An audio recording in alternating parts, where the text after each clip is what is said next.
Professor Yunus শুধু বুইরা খাটাসে ধরে আনেন নাই, কিছু কম বয়সীও আনিছে উপদেষ্টা হিসাবে, কিন্তু পারফরমেন্স ওই একই। ধরেন এই রেজওয়ানা হাসান, ওকে আপনি কম বয়স করবেন কিনা জানি না, আমার সমবয়সী, আমার সাথে 1 বছরের ছোট। তো ওই কী করিচ্ছে, আপনি যদি তার ফেসবুক প্রোফাইলে যান তাহলে দেখবেন সে তার কি নিয়ে গর্ব করিচ্ছে, কাজকর্ম নিয়ে। 16 একর বন উদ্ধার করেছে 4 মাসে, এটাই হইতেছে তার সবচেয়ে বড় সফলতা। আর কি গাছে পেরেক লাগানোর বিরুদ্ধে লাগিয়েছে, নিজের হাতে কেমনে কিছু পেরেক উঠাচ্ছে দেখেছেন, এই হইতেছে তার অ্যাচিভমেন্ট দুটা। আর রেজওয়ানা প্লাস পলিথিন দিয়া গুগলে সার্চ দিলে দেখবেন খালি পলিথিন নিয়ে বাক্য যারা, ও কিছু কবার পারি না, করলেই খালি ফ্যাস ফ্যাস করে কান, আর আমার নামে বিচার দেয় এর ওর কাছে। পরিবেশ মন্ত্রণালয়ের দায়িত্বে যে থাকবে সে তো সারাক্ষণ দৌড়ে বেড়াবে।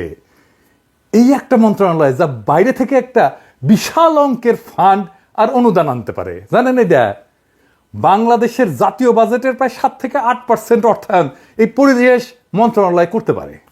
ওর দম ফেলানোর টাইম পাওয়ার কথা না, সে নিজের কাজটা করে না, কিন্তু অন্য সব কাজ করে বেড়ায়। ফরেন সার্ভিস একাডেমিতে যায় সাংবাদিকদের ব্রিফ করে, যেটা ওর কাজ না। সরকারের পলিসি ইস্যুতে কথা বলে, সেমিনারে যায়, মিডিয়া যায়, শুধু নিজের কামে লবরঙ্কা।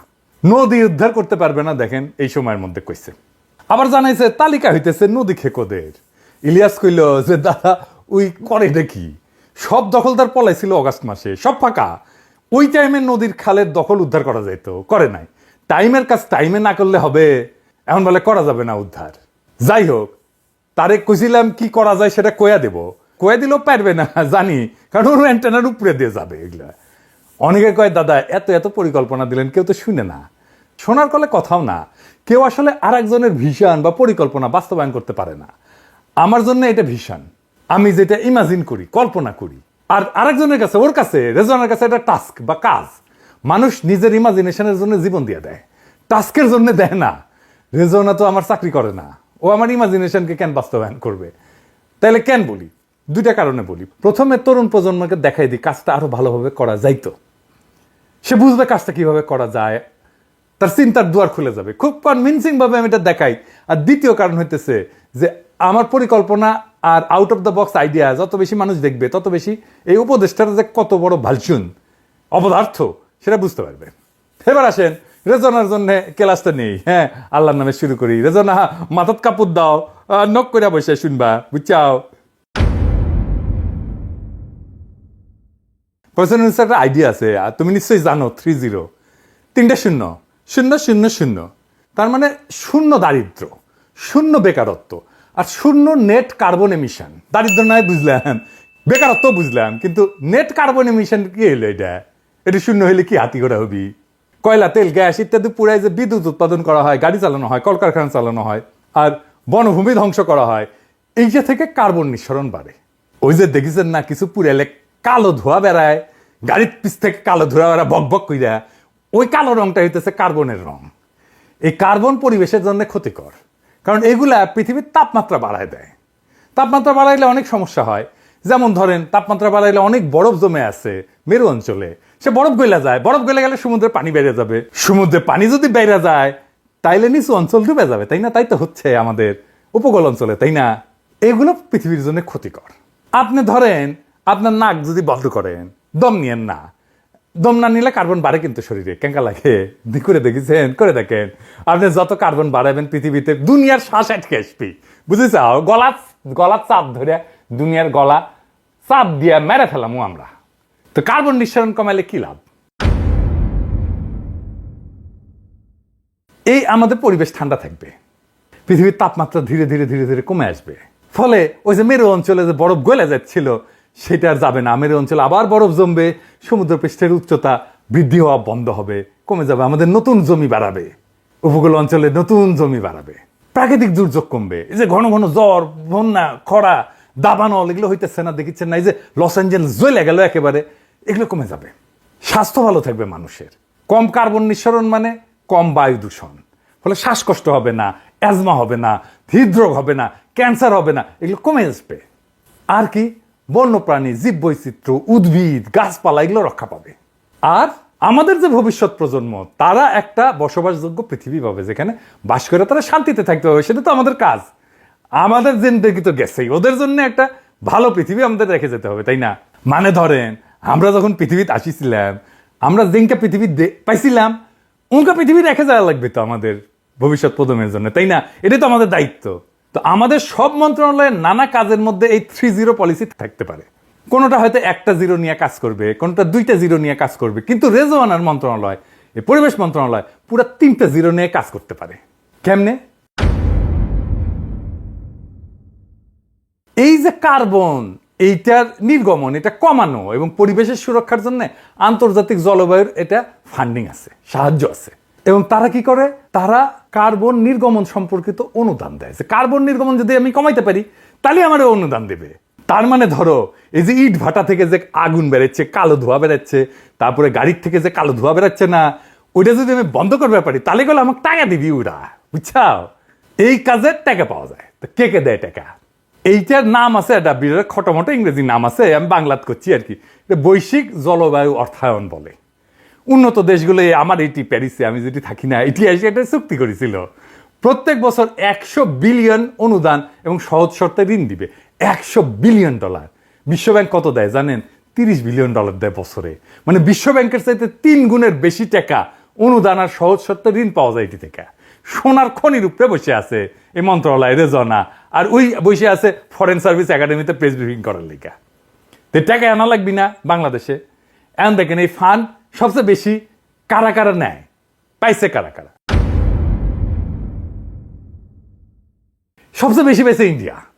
দেখেছেন ওরা কি করে? ওই যে নবায়নযোগ্য শক্তি আছে এবং গ্রিন হাইড্রোজেন প্রকল্পে খুব বড় ধরনের অনুদান পায়। গ্রিন হাইড্রোজেন প্রকল্প কি সেটা আমি পরে বলবো নি। আর কারা পায়? ইন্দোনেশিয়া পায়। তারা বন সংরক্ষণ করে এবং নবায়নযোগ্য শক্তি এবং পিটল্যান্ড পুনরুদ্ধার করে। ব্রাজিল পায়, আমাজনে একটা বিশাল বন আছে, আমাজন বন সংরক্ষণ এবং জীববৈচিত্র্য রক্ষায় অনুদান পায়। তারপরে দক্ষিণ আফ্রিকা পায় নবায়নযোগ্য শক্তি, কয়লার নির্ভরতা কমানো এবং সবুজ অবকাঠামো প্রকল্পে অনুদান পায়। বাংলাদেশও পায়, পায় না যে তা না, পায় তবে খুবই কম এদের তুলনায়। বেশিরভাগই পায় সম্ভবত প্রফেসর ইউনূসের গ্রামীণ শক্তি, কারণ ওই যে ওরা দেয় গ্রামীণ নবায়নযোগ্য শক্তি এবং এই জলবায়ুর জন্য, জলবায়ুর ফলে যে যে ধরনের সমস্যা হচ্ছে সেটার অভিযোজনের জন্য প্রকল্পতে সাহায্য দেয়। তারপরে ছোট ছোট দ্বীপ আছে অনেকগুলো, আর উন্নয়নশীল রাষ্ট্র আছে, সেইগুলোতে কিছু অনুদান দেয়, যেমন ফিজি, মালদ্বীপ, ওরা পায়। তো এই কার্বন নির্গমন সম্পর্কিত অনুদান কোন কোন সেক্টরে দেয়? এটা হইতেছে নবায়নযোগ্য শক্তি, আমরা জানলাম। সৌর বিদ্যুৎ, বায়ু বিদ্যুৎ, জলবিদ্যুৎ শক্তির ব্যবহার এবং বৃদ্ধি, এটার জন্য তারা অনুদান দেয়। আফ্রিকায় একটা বিদ্যুৎ প্রকল্প আছে, ডেজার্ট টু পাওয়ার প্রকল্প, ওখানে ইউরোপিয়ান ইউনিয়নের অনুদান দেয়, বিশাল বড় অনুদান দেয়। শিল্প এবং ভবনে এনার্জি ব্যবহারের যে এফিসিয়েন্সি, এটা বাড়াইলে তারা অনুদান দেয়। যেমন জাপানের এশিয়ান দেশগুলোতে শক্তি সঞ্চয় প্রযুক্তিতে অনুদান দিছে। বন সংরক্ষণে দেয় অনুদান, জমির ব্যবহার বাড়াইলে অনুদান দেয়, বন রক্ষাতে অনুদান দেয়, পুনর্বনায়ন মানে আপনি যদি বন বানান, নতুন করে বন বানান, সে প্রকল্পে দেয় অনুদান। তারপরে টেকসই কৃষিতে অনুদান দেয়। আর কি পরিবহন সেক্টরে দেয়, যেমন ধরেন বৈদ্যুতিক যানবাহন, যেগুলো কার্বন কম করবে, যানবাহন যদি বিদ্যুতায়িত হয় তাহলে সেখানে অনুদান দেয়। আর টেকসই নগর পরিবহন, যেমন ধরেন মেট্রো রেলে কিন্তু আমরা এই অনুদান পাইতে পারি, এখনো পারি, যে নতুন লাইনগুলো হচ্ছে সেখানে আমরা পাইতে পারি। অথবা এই মেট্রো রেল দেখায় আমরা এই অনুদান নিতে পারি, যে দেখো আমরা এত মানুষকে পরিবহন করতেছি, কার্বন নিঃসরণ এত কমাইছি, এই মেট্রো রেল প্রকল্পই আমরা বিক্রি করতে পারি। আর এটা কি কার্বন সংগ্রহ, কার্বন ক্যাপচার বলে। মানে শিল্প খাত থেকে যে কার্বন বাড়ায় না, এই যে কারখানা চিমনি দিয়ে বাড়ায়, ইটভাটা থেকে বাড়ায়, যে ধোঁয়া বের হয়, ওই ধোঁয়ার মধ্যে যে কার্বন আছে ওটা যদি ধরে ফেলতে পারি, পরিবেশে মিশতে দিলাম না, তাহলেই টেকা। তারপরে ধরেন জলবায়ু পরিবর্তনের জন্য যা যা হচ্ছে, যেমন ধরেন জলবায়ু পরিবর্তন, বন্যা হচ্ছে, আমি যদি বন্যা থেকে রক্ষা পাওয়ার জন্য, ঘূর্ণিঝড় থেকে রক্ষা পাওয়ার জন্য আমি একটা কাঠামো তৈরি করি যেখানে যে সবাই থাকবে, সেই কাঠামো তৈরির জন্য আমি কিন্তু এই ফান্ড থেকে টাকা পাবো। তো এইগুলোতে গেল এখন পর্যন্ত যে খাতে অনুদান দিত, কিন্তু আগামীতে কি কি ট্রেন্ড আসছে যেখানে টাকা পাওয়া যাবে। এর মধ্যে একটা হইতেছে জাস্ট এনার্জি ট্রানজিশন পার্টনারশিপ, জেইটিপি এটারে বলে। এটা হইতেছে যে আমাদের যে তেল বা কয়লা জাতীয় জ্বালানি আছে, এটা থেকে নির্ভরশীলতা যদি কমানো যায় তাহলে আমরা এখানে একটা ফান্ড পাবো। ধরেন কয়লা পুরা আমরা বিদ্যুৎ বানাইতেছি, এই রামপালেই বানাইতেছি, তাই না? ওইটা যদি বন্ধ কইরা আমরা সৌরশক্তি, বায়ু শক্তি দিয়ে যদি এখানে একটা বিদ্যুৎ কেন্দ্র বানাই, তাহলে এরা আমাদেরকে ফান্ড দেবে। শিল্প এবং বিদ্যুৎ খাতকে যদি কার্বন মুক্ত করতে পারি, তাইলে আমাদেরকে ফান্ড দেবে। আর এটা বলে যে ব্লেন্ডেড ফাইন্যান্স, মানে অনুদানের সাথে ব্যক্তিগত বিনিয়োগ মিলায় বৃহৎ প্রকল্প বাস্তবায়ন, মানে এইটা কিন্তু কোনো প্রাইভেট অর্গানাইজেশনও নিতে পারে। আমি একসময় পাবলিক প্রাইভেট পার্টনারশিপের কথা বলছিলাম না, সেটাতেও এখানে নিতে পারে তারা। এই দেশে ব্যানার দেখায় দেন পাবলিক প্রাইভেট পার্টনারশিপে, এটাকে বলা হয় পিপিপি, 3টে পি। এটা আবার কি আসেন এটা বুঝে দেখি। এইটা রোমান সম্রাটদের আবিষ্কার। সরকার অনেক সময় টাকা থাকে না, তখন যৌথভাবে প্রাইভেট কোম্পানিগুলোর সাথে যৌথভাবে কিছু প্রকল্প গ্রহণ করে। তো এটা রোমান সম্রাটরা শুরু করে। ধরেন একটা ব্রিজ দরকার, সম্রাটের টাকা নাই বা রাজকোষের টাকা খরচা করবে না, সে বলতো ব্যবসায়ীদের যে এই তোমরা যে চাও এইটা ডিজাইন করে দিলাম, এই ডিজাইনে ব্রিজ তৈরি করতে পারো, 10 বছর এই রেটে টোল নিলে তোমার খরচা উঠে যাবে, আমি তোমাকে 20 বছর টোল তুলতে দেব, তারপরে এই ব্রিজের মালিকানা তুমি সম্রাটের হাতে তুলে দিবা। ব্যবসায়ী তার লাভ পাইলো, সরকার একটা সম্পদ পাইলো, মানুষের একটা সমস্যা মিটলো ইমিডিয়েটলি। এই প্রজেক্টগুলো হবে সবগুলো প্রাইভেট পাবলিক পার্টনারশিপে। আর এটা কি গ্রিন হাইড্রোজেন, এটা কিন্তু ইন্ডিয়া নেয়। হাইড্রোজেন খুবই পরিচ্ছন্ন জ্বালানির উৎস। হাইড্রোজেনকে যদি জ্বালানি হিসেবে আমরা ব্যবহার করতে পারি, সেইখানে পুরো অনুদান দেবে ইন্ডিয়া। প্রচুর টাকা নিয়ে যায় এখান থেকে, সবচেয়ে বেশি টাকা ইন্ডিয়া এখান থেকে পায়। তারপরে ধরেন প্রকৃতি কিন্তু কার্বন ক্যাপচার করে। প্রকৃতি ভিত্তিক সমাধান, যদি বন বাড়ায়, জলাভূমি বাড়ায়, এগুলো প্রাকৃতিকভাবে কার্বন শোষণ করে, এগুলো বাড়াইলে আমরা এখান থেকে ফান্ড পাবো। যেমন ধরেন আমরা হাতির ঝিল প্রকল্প করছি, এই হাতির ঝিলের মতো প্রকল্প, এটার জন্য কিন্তু আমি ফান্ড পাইতে পারি। এটাকে আমরা প্রজেক্ট করে আমরা জমা দিতে পারি। তো বাংলাদেশ এখন কোথায় কোথায় থেকে কার্বন ফান্ড পাইতে পারে এবং সম্ভাব্য সর্বোচ্চ ফান্ডের সুযোগ কোথায় আছে, আসেন এটা নিয়ে একটু আলাপ করি। বাংলাদেশ তো জলবায়ু পরিবর্তনের ঝুঁকিপূর্ণ দেশ এবং বিভিন্ন আন্তর্জাতিক সংস্থা এবং উন্নত দেশ থেকে কার্বন নির্গমন হ্রাস এবং এর অভিযোজন প্রকল্পের জন্য বড় বড় ফান্ড পাওয়ার সম্ভাবনা আছে। কিন্তু লবিং করতে হবে আমাদের, নীতিগত কৌশল এবং আন্তর্জাতিক সহযোগিতা বৃদ্ধির মাধ্যমে এই সুযোগ আরো বাড়ানো যেতে পারে। তো সম্ভাব্য ফান্ডিং সোর্স কি? 1 নাম্বার, আন্তর্জাতিক সংস্থার গ্রিন ক্লাইমেট ফান্ড আছে। এখান থেকে কিন্তু জিসিএফ থেকে কিন্তু বাংলাদেশ ইতিমধ্যেই সাহায্য পায়, টাকা পয়সা পাইছে। বড় প্রকল্প নিলে, লবিং করলে প্রায় $1 বিলিয়ন পর্যন্ত ফান্ড পাওয়া সম্ভব এখানে। তো প্রজেক্ট কোথায় করা যায়? যেমন ধরেন উপকূলীয় সুরক্ষার জন্য প্রজেক্ট করা যায়, নদী ভাঙন রোধ জন্য প্রজেক্ট করা যায়, গ্রামীণ নবায়নযোগ্য শক্তি প্রকল্পে বড় প্রস্তাব দেওয়া যায়। এখন ছোট প্রস্তাব দিচ্ছে, কিন্তু বড় প্রস্তাব দেওয়া যায় সেখানে। আরেকটা কি, গ্লোবাল এনভায়রনমেন্ট ফ্যাসিলিটি, জিএফ প্রকল্পগুলোর মাধ্যমে বন সংরক্ষণ, বায়োডাইভার্সিটি, মানে প্রচুর পরিমাণে প্রাণী থাকবে, গাছপালা থাকবে নানা ধরনের, এবং কৃষি নির্ভর কার্বন সঞ্চয় প্রকল্পে ফান্ড পাওয়া যায়। এখান থেকে 300 থেকে 500 মিলিয়ন পর্যন্ত ফান্ড পাওয়া যেতে পারে ডলার। বিশ্বব্যাংক দেয়, ওয়ার্ল্ড ব্যাংক দেয়, নবায়নযোগ্য শক্তিতে দেয়, স্মার্ট গ্রিডে দেয়, জলবায়ু অভিযোজন প্রকল্পে দেয়। এনে বিশ্বব্যাংকের সাথে যদি আমরা এটা নিয়ে আলাপ আলোচনা করি, দেখবেন এখান থেকে একটা বড় ফান্ড পাওয়া সম্ভব। 500 থেকে 800 মিলিয়ন ডলার এখান থেকে আপোষে পাওয়া সম্ভব। ADB, Asian development bank fund দেয়। ওই একই জলবায়ু অভিযোজনে ফান্ড দেয়, নবায়নযোগ্য শক্তিতে ফান্ড দেয়, অবকাঠামো উন্নয়নের জন্য বড় ফান্ড দেয়, যেটা সাস্টেনেবল ডেভেলপমেন্টের জন্য কাজ করবে। আমরা বৃহৎ অবকাঠামো প্রকল্প তৈরির প্রস্তাব দিতে পারি এবং যেখানে কার্বন নিঃসরণ কমবে। $500 মিলিয়ন পাওয়া কোনো ব্যাপারই না এখান থেকে।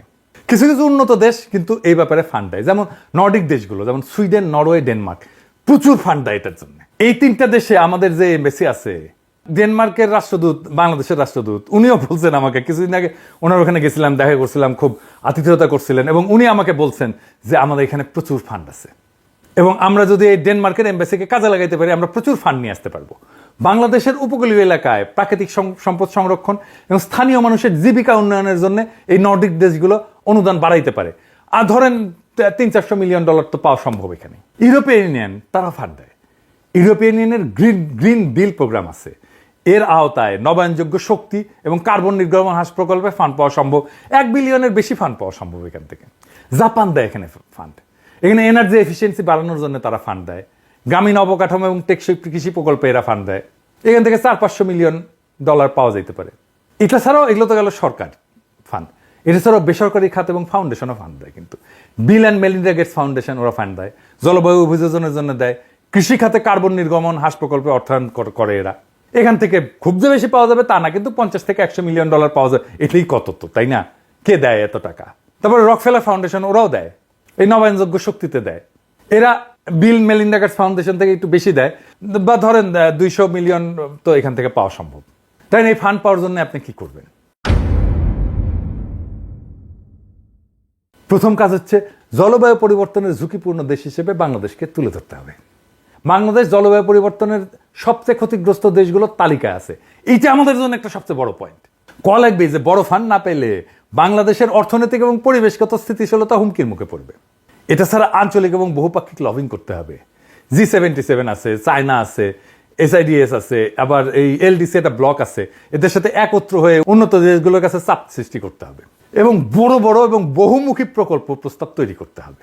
যেমন ধরেন আমি বললাম আগেই, নবায়নযোগ্য শক্তি, উপকূলীয় সুরক্ষা, গ্রামীণ উন্নয়ন প্রকল্প, বড় আকারের প্রস্তাব, তো ছোট ছোট না। গ্রামীণ ব্যাংক যেগুলো করে বা প্রফেসর ইউনূস যেগুলো করে ছোট প্রস্তাব, বড় প্রস্তাব তৈরি করতে হবে। প্রফেসর ইউনূসের এই ক্ষেত্রে অভিজ্ঞতা আছে, উনি বলে দিতে পারবেন কি কি ক্ষেত্রে প্রস্তাব তৈরি করা যায়। $2 থেকে $3 বিলিয়ন আমরা এখান থেকে আনতে পারি। জলবায়ুর অভিযোজন এবং স্থায়িত্বের উদ্ভাবন, যেমন ধরেন স্থানীয় উদ্ভাবন, যেমন solar home system, biogas plant, smart grid, এই সমস্ত প্রকল্পে আমরা প্রচুর ফান্ড পেতে পারি। তো আমরা যদি লবিং টবিং করতে পারি, বড় প্রকল্প বাস্তবায়ন করতে পারি, তাহলে ধরেন আমরা যদি 5 বছরের একটা পরিকল্পনা নিই, তাহলে $6 থেকে $7 বিলিয়ন ফান্ড আমরা পাইতে পারি। কোথায় কোথায় থেকে? যেমন ধরেন GCSF থেকে 1 থেকে 2 বিলিয়ন, ইউরোপিয়ান ইউনিয়ন থেকে 1 বিলিয়ন, বিশ্বব্যাংক থেকে 2 থেকে 3 বিলিয়ন, অন্যান্য দেশ এবং ফাউন্ডেশন থেকে 1 থেকে 2 বিলিয়ন। কত হয় দেখেন তো। এই বাংলাদেশের পরিবেশ মন্ত্রণালয় এবং সংশ্লিষ্ট প্রতিষ্ঠানগুলোর সামনে আছে একটা সুবর্ণ সুযোগ। বৈশ্বিক যে কার্বন অর্থায়ন, এটা একটা বিশাল খাত, এখানে কোটি কোটি ডলার পাওয়া সম্ভব। আমাদের দরকার একটা স্পষ্ট পরিকল্পনা, আক্রমণাত্মক লবিং এবং দক্ষ ব্যবস্থাপনা। দক্ষিণ Africa, Indonesia, Brazil, Bharat billion billion ডলারের অনুদান এবং সহজ শর্তে ঋণ পাচ্ছে, তাহলে আমরা কেন পিছায় থাকবো? এখন তো আর আমরা পারবো না, সময়ের অভাব, এই ব্যর্থতার সুর তোলার সুযোগ নাই। আমাদের দরকার কার্যকর নেতৃত্ব, বাস্তবসম্মত পরিকল্পনা এবং বৈশ্বিক সহযোগিতা। যদি সঠিক উদ্যোগ নেওয়া যায়, তাহলে আগামী 5 বছরে বাংলাদেশ কমপক্ষে 6 থেকে 8 বিলিয়ন কার্বন ফান্ড পাইতে পারে, যা আমাদের পরিবেশ রক্ষা, নবায়নযোগ্য শক্তির ভবিষ্যৎ গড়ে তুলতে সহায়ক হবে। এখন সময় কাজ করার, এখন সময় সিদ্ধান্ত নেওয়ার। নয়তো আমরা শুধুই সম্ভাবনার গল্প শুনে যাব, বাস্তবে কিছুই বদলাবে না। এগিয়ে যাওয়ার দায়িত্ব আমাদের নিজেদের। রেজওয়ানা কাজ করেন। বিটিভিতে একটা বিখ্যাত নাটক ছিল, নাম ছিল পারলে না রুমকি। আমরা তখন হয়তো স্কুলে পড়ি বা ইন্টারমিডিয়েটে পড়ি। আফজাল হোসেনের লেখা। আফজাল আর সুবর্ণা অভিনয় করেছিল। তো তাদের ক্যারিয়ারেও সম্ভবত এটা সেরা প্রোডাকশন ছিল। পরে আফজাল এই পারলে না রুমকিকে একটা উপন্যাস হিসেবে আনে। তো রেজওয়ানা, আমরা কি একদিন বলবো পারলে না রেজওয়ানা? রাগ কইরা হইলেও এনা পায়রা দেখাও, হুদাই মহড়া দিয়ে লাভ আছে। পায়রা দেখাইতে পারো, কি করলে পারা যাবে সেটা দেখাইলাম, তাই না? কামডা কইরা মহড়া নাও, এমনি হুদাই মহড়া নিয়ে লাভ আছে। তখন না আমরা কমুনি যে তুই পারু, তুই লাড়ু, তোর নানির নাম জোহরা, তাই তোর এত মহড়া।